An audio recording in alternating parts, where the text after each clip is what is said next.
Pemirsa, jumpa lagi bersama saya Salman Al-Farisi pada kesempatan hari ini Senin 28 November 2022. Pada kesempatan hari ini kita akan mendengarkan sebuah cerita kisah tentang Rasulullah Sallallahu Alaihi Wasallam.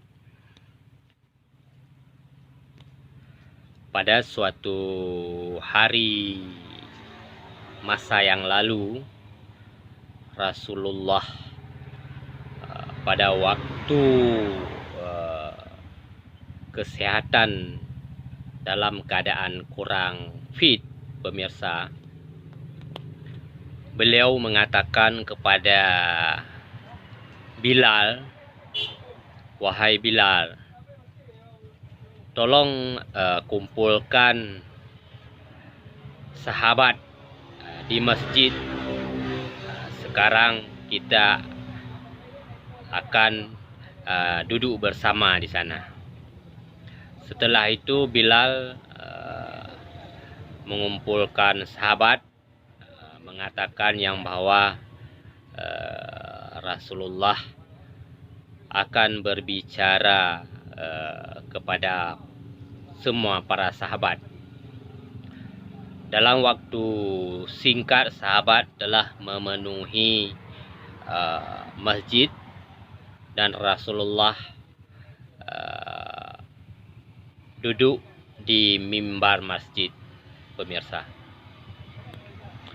Pada saat Rasulullah duduk di mimbar masjid, lalu Rasulullah mengatakan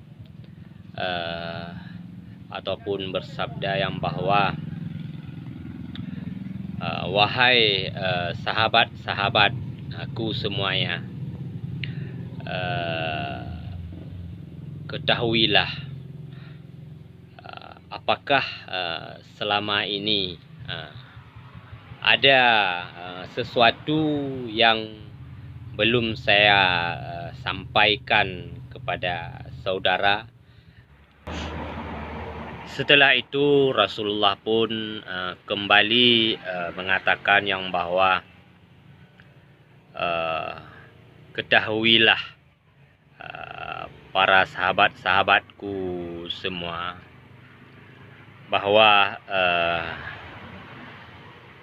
saya tidak akan lama lagi bisa bersama sahabat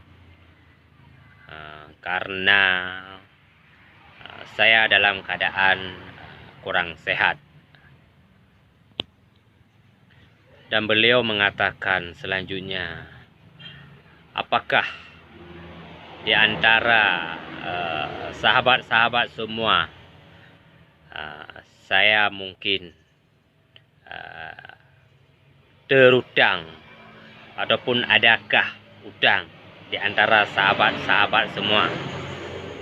Karena ini persoalan perkara antara manusia dengan manusia, dan saya akan menyelesaikannya di masa hidup, dan tidak mau dan belum mau kembali sebelum semua perkara-perkara bersama sahabat ataupun di dunia ini diselesaikan di dunia. Pertanyaan-pertanyaan yang sama 3 kali beliau mengulanginya. Lalu jawablah seorang di antara sahabat-sahabat yang bernama Ukasyah. Beliau mengatakan, "Ya Rasulullah, saya ada satu perkara dengan Rasulullah yang belum diselesaikan. Dan seandainya perkara ini bisa dianggap utang di dunia, maka perkara ini harus diselesaikan segera di dunia. Dan seandai perkara ini tidak termasuk utang di dunia, maka perkara ini jangan diselesaikan, ya Rasulullah. Baik wahai Ukasyah, katakanlah, karena semua perkara ataupun utang-utang yang ada di dunia ini saya akan menyelesaikannya. Ya Rasulullah, pada suatu saat dahulunya Rasulullah pernah menunggang kuda. Lalu Rasulullah memukul kuda Rasulullah dengan cambuk Rasulullah di belakang. Tetapi pada saat itu cambuk Rasulullah tidak mengenai kuda Rasulullah, melainkan mengenai dada saya pada waktu itu. Maka perkara itu segeralah ya Rasulullah untuk menyelesaikannya sekarang. Baiklah Ukasyah, saya akan menyelesaikannya sekarang dan saat ini. Wahai Bilal, tolong Anda mengambilkan cambuk yang berada di rumah saya dan minta saja kepada Fatimah putri saya. Baik ya Rasulullah. Bilal pun berangkat dan membicarakannya, menyampaikannya kepada Fatimah. Setibanya di rumah Fatimah, Fatimah pun bertanya, "Wahai Bilal, buat apa cambuk itu Rasulullah? Bukankah beliau sedang kurang sehat?" Benar, wahai Fatimah. Rasulullah menyuruhnya untuk para sahabatnya melakukan cambuk kepadanya. Wahai Bilal, bukankah Rasulullah sedang sakit? Benar, tetapi ini merupakan perintah Rasulullah.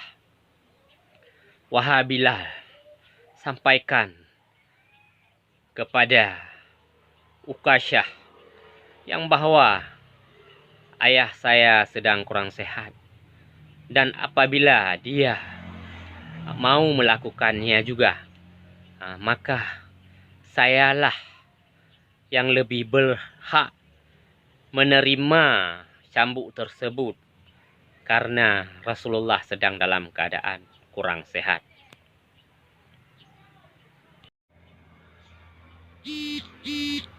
Para sahabat Nabi semuanya mulai panik setelah cambuk tersebut diberikan kepada Ukasyah.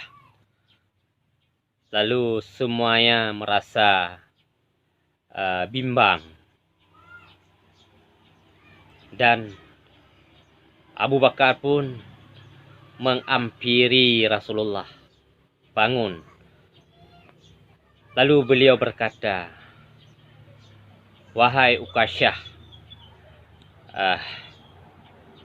saya lebih berhak menerima cambuk tersebut daripada Rasulullah." Lalu Rasulullah pun berkata, "Wahai Abu Bakar, ini perkara saya di dunia dengan Ukasyah. Biarlah saya yang menyelesaikannya." Akhirnya Abu Bakar pun kembali duduk. Setelah itu bangunlah Sayyidina Umar menghampiri Rasulullah. Lalu dia pun berkata, "Wahai Ukasyah, saya memang dulu benci kepada Rasulullah sebelum masuk Islam dan ingin membunuhnya. Tapi hari ini saya tidak ingin satupun menyentuh Rasulullah. Dan lebih baik daripada Anda menyentuh Rasulullah, maka langkahi dulu mayatku." Dan Rasulullah kembali berkata, "Wahai Umar, ini perkara saya di dunia dengan Ukasyah. Maka Anda silakan minggir." Sayyidina Umar pun terdiam dan duduk. Dan yang ketiganya, Sayyidina Ali bangkit dan mengakhirinya. Lalu beliau berkata, "Wahai Ukasyah, saya lebih berhak menerima cambuk tersebut daripada Rasulullah." Dan Rasulullah pun berkata, "Ini perkara saya ya Ali. Perkara saya di dunia harus saya selesaikan di dunia." Maka Sayyidina Ali pun duduk. Dan yang terakhir kalinya, bangkitlah kedua cucu Rasulullah, yaitu Hasan dan Husain. Beliau menghampirinya lalu berkata, "Wahai paman Ukasyah, ini adalah kakek saya. Dia dalam keadaan kurang sehat. Maka kamilah yang lebih berhak menerima cambuk tersebut." Maka Rasulullah pun berkata, "Wahai cucu-cucuku, ini perkara kakek di dunia." Maka cucu-cucunya pun akhirnya juga duduk. Dan Rasulullah pun bersiap untuk menerima cambukan Ukasyah.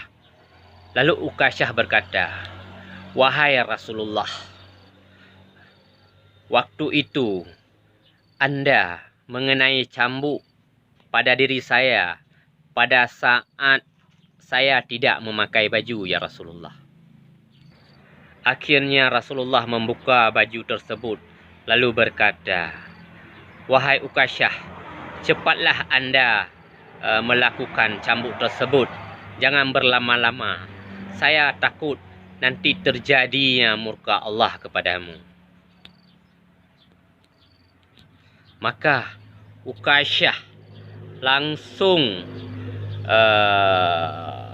cepat-cepat memeluk ya Rasulullah. Lalu beliau berkata, "Ya Rasulullah, saya mana mungkin mencambuk Anda. Dan ketahuilah bahwa saya sudah lama ingin memeluk Anda ya Rasulullah. Maka dengan cara inilah saya lakukan. Karena saya tahu bahwa ya Rasulullah, tubuh Anda haram dimakan oleh api neraka." Menangislah Ukasyah sebesar-besarnya dalam pelukan Rasulullah sallallahu alaihi wasallam. Lalu Rasulullah berkata, "Wahai sahabat-sahabatku semua, lihatlah, kalau kalian ingin melihat isi surga, Ukasyahlah orangnya." Maka bangunlah semua para sahabat para nabi dan memeluk Rasulullah satu persatu. Nah pemirsa, begitulah cerita singkatnya, dan semoga saja pemirsa bisa mengambil hikmahnya bagaimana sahabat Nabi Ukasyah salah satu penghuni surga kelak. Maka pemirsa, sekian dulu cerita singkat ini. Di lain waktu kita sambung kembali. Saya Salman Al Farisi melaporkan.